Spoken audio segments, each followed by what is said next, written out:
So Iron Man begs the Illuminati for help with a brand new Ultron threat. Now this story here is coming from the 2024 West Coast Avengers run written by Jerry Duggan, and we're picking up here on issue number 3. Now what's led us here to this point is that Iron Man and War Machine, they kicked off a new West Coast Avengers team with an initiative to rehabilitate villains. Now one of those villains happened to be Ultron, but what they didn't realize is that there was another Ultron that was out there, another version who wants to spread what he calls the gospel. Now what that is here is that he's taking humans and reconfiguring their bodies to be more like him, more durable. One example is Meredith that we saw in the very first issue of the series, who is a terminal cancer patient that Tony Stark and Jessica Drew met at the hospital after a botched mission. Now the twist here is that both Ultrons that we encounter here are vastly different from any Ultron that we've seen before. Now some readers, they may love this new direction, while others, I'm gonna be honest with y'all, you might not, right? So here's what happens is that we start off here with what's basically a retrospective where we see Hank Pym and the text labels him the creator. Then we see Ultron labeled the creation. Next we get this picture here of the Avengers team followed by an image showing the horror of Ultron merge with Hank Pym, half Ultron face and then half Hank face. And then the narration continues. It says the rage of Ultron had been quelled. The merging of creator and creation, man and machine, had been imperfect for both. How Ultron's mania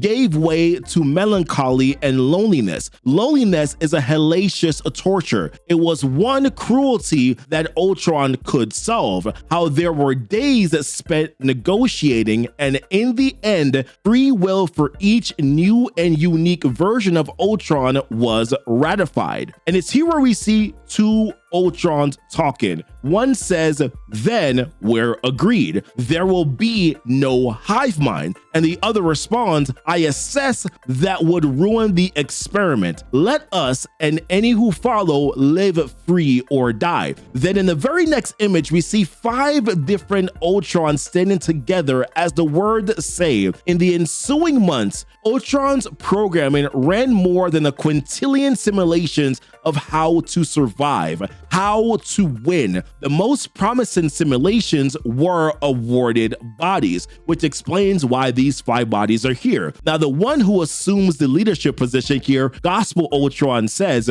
we have been wasting our potential if our only wish is to see humanity dead. All we need is patience. And then he continues on, but we can wish for something different, strive for something new, each in our own way. And then another Ultron replies, I concur. We have not tried this yet. I am excited. So then Gospel Ultron, and I'm not gonna lie to you, every single time I see this man with the church usher sash on, it just makes me laugh. And he says, I will take the wings of their doves, their angels. And then another Ultron says, he's like, I got my own ideas. And then another one says, I will find our enemies, the Avengers, and make them allies. I will live to serve. So now we see that these 2 main Ultron players that we've seen so far in this series that we've encountered, Gospel Ultron and Avengers Ultron, they both originated here from this meeting. Now, when we jump forward here to months later in Los Angeles, this is where the Gospel Ultron is right now, and he's spread his gospel and has no shortage of humans who wish to ascend, as they say, to singularity. And we see Meredith here from the very first issue, who was transformed by Ultron standing on a ledge, and an officer is trying to save her, but then she says, she's like, I've been afraid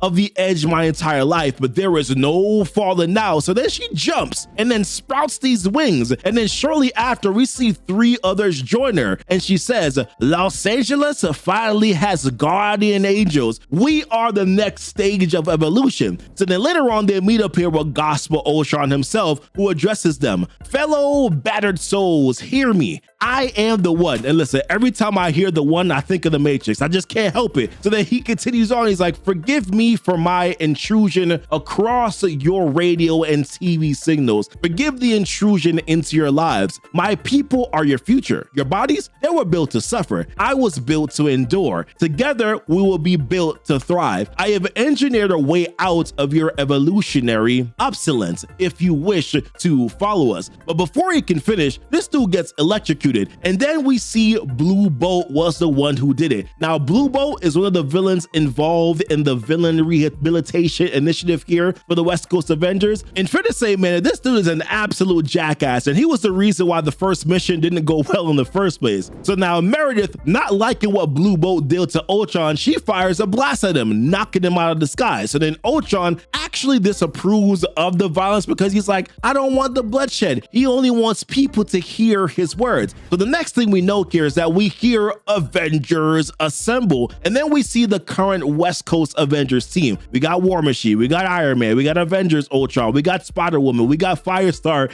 and then funny enough, we got Blue Bolt laying on the floor right over there. So then the Avengers Ultron, he wants to know what Gospel Ultron did to these people. So Gospel Ultron replies, he's like, there is so much wrong with this world that we can fix. You're going about it all wrong, brother. People don't need another Avenger. They need to be saved before they need to be avenged. And then Blue Bolt kind of finds it ironic because he's like, bro, you're throwing shit at the Avengers. Meanwhile, you're building some type of cult army. So then another one of Ultron's angels, that's what I'm gonna call him, Ultron's angels here, punches Blue Bolt, or I should say uppercuts him, giving him that classic comic book old movie line, unhand him. And let me tell you, Blue Bolt ultimately just keeps on getting messed up here in this issue. And then Ultron tries to stop his angel because he believes in a peaceful approach. There's a peaceful man, is this Ultron, but the rest of the Avengers, they see this as a second act of aggression. So Spider-Woman tries to intervene between one of Ultron's angels and War Machine, and then realizes that this angel here is Meredith. So she's like, hold on, like, what happened to you? What did they do to you? And then Meredith responds, she's like, the one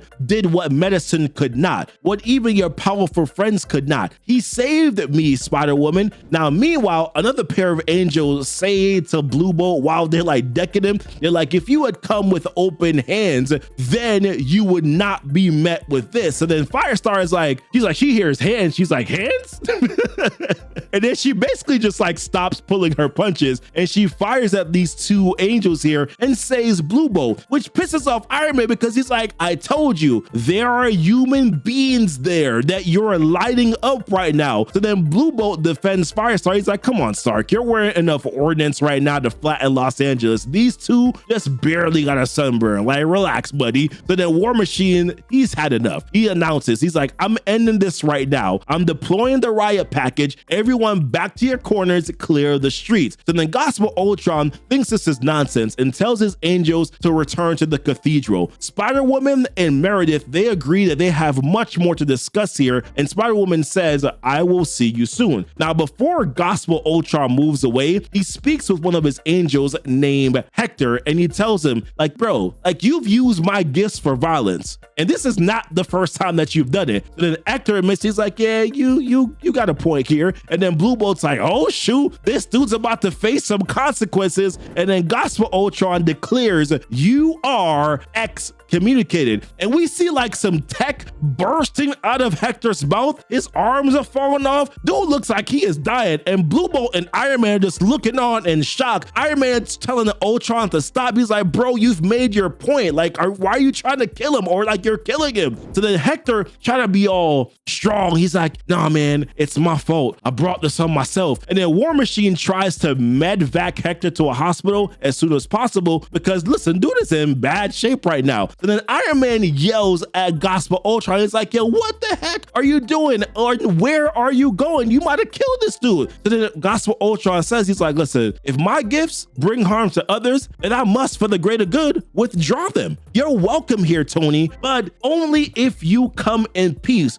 Good night, and I am hopeful for your enlightenment, because that's what he calls the new transformation here, the enlightenment. So then Iron Man dude is still pissed, and he turns on Firestar. He's like, those were humans that you just lit up. And then Fireside's like, yeah, whatever, bros. Those humans had killer robots, so whatever, you know what I mean? And then Iron Man tells Avengers Ultron, he's like, all right, I need you to stand a 24-hour guard over this church. I want to see who's coming in and who's already received gifts from him so far. So then Ultron agrees. He's like, I'll use facial recognition and all that. But then he also mentions that Spider-Woman is trying to sneak into the cathedral right now. And Iron Man is just like, okay, well, that's cool because that's ultimately what she does. Just make sure that you stay in guard just in case anything pops off. So then next, what we see here is Iron Man kind of like giving a debriefing, and he says Blue Bolt reported back to prison, which is really not prison. He reported back to a hotel, which is kind of a prison. He's under house arrest, right?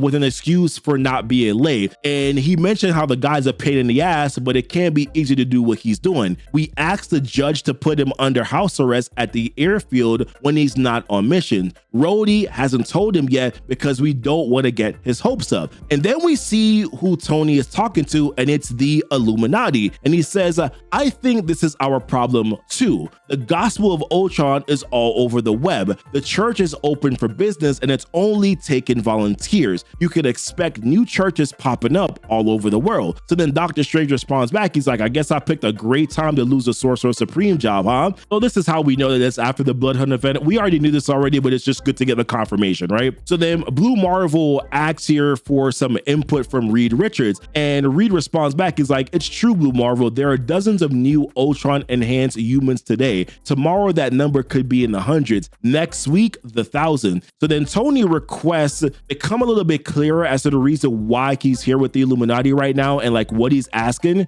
Because when Emma responds back, she says, well, darlings, I spent the last year overcoming Nimrod and the Sentinel. I don't relish facing Ultron, and what Anthony has asked for me is delightfully immoral, but I must decline. Using my telepathic gifts to prevent humanity from deciding to merge with Ultron, like that's just not something that she's willing to do. So then Tony basically looks angry and he's like, all right, Emma, then my Avengers, we're gonna have to do this the hard way. Now, I'll be honest with you, I'm kind of still on the fence here about this series, but what I find to be interesting is what's going on here with Ultron, right? There are 5 Ultrons right now. We've only seen 2 in action so far. So what are the other 3 doing? Like, what else are they potentially cooking up? I am very curious about that, and I'm hoping that it is something that we get to see here in this series. Overall, what do you think so far? If you haven't checked out the first video for this particular series, go check it out. I skipped issue 2 because there's really nothing going on in issue 2 that really is worth talking about. But what do you think here? Leave it down below in the comments. If you are new here, please consider subscribing to the channel here. Also, please leave a like on this video here for the YouTube algorithm. Also, we do crave your support as well. We just created a Patreon here, and if you love our content and want to support us, please consider joining so that we can keep making good content for you as well. We appreciate you watching, and as always, thank you so much for kicking it with Keepin' It Comic. Bye.